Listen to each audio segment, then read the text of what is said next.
D'après Durkheim, tous les acteurs d'une société donnée, malgré leurs différences, ont un fond commun de croyances, d'attitudes et de sentiments influés par des mécanismes sociaux spécifiques qui leur sont inculqués et intériorisés. Il s'agit de mécanismes de régulation des comportements politiques qui inculquent aux individus des attitudes fondamentales forgées par l'histoire et qui les conduisent à partager au-delà de leurs différences. Malgré notre appartenance à des milieux différents et de la divergence de nos avis, on va avoir quand même des croyances communes sur la meilleure forme d'organisation sociale et de gouvernement. L'école finalement inculque aux élèves une vision légitimiste du pouvoir politique. Une vision qui défend l'idée que le pouvoir politique en place, le gouvernement représentatif, est légitime et a le droit de gouverner et de décider ce que les individus doivent faire.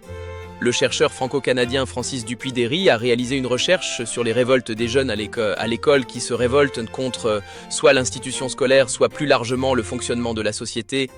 Il développait dans cette étude des recherches antérieures sur les conseils d'élèves au Québec et comment ceci était finalement un mécanisme qui inculquait aux élèves du Québec une certaine représentation du pouvoir politique et comment il faut gouverner.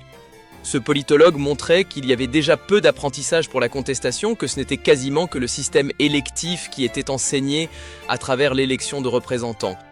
Il montrait aussi que les conseils d'élèves étaient souvent consultés, mais avaient peu de poids dans les décisions finales.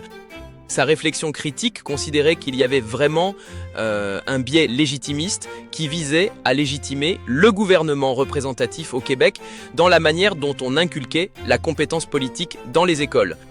C'était une méthode d'endoctrinement au libéralisme politique. En résumé, Durkheim considère l'école comme le moment d'inculcation de valeurs et de comportements aux citoyens en mentionnant entre les virtualités indécises qui constituent l'homme au moment où il vient de naître et le personnage très défini qu'il doit devenir pour jouer dans la société, la distance est considérable et l'éducation doit aider à parcourir cette distance.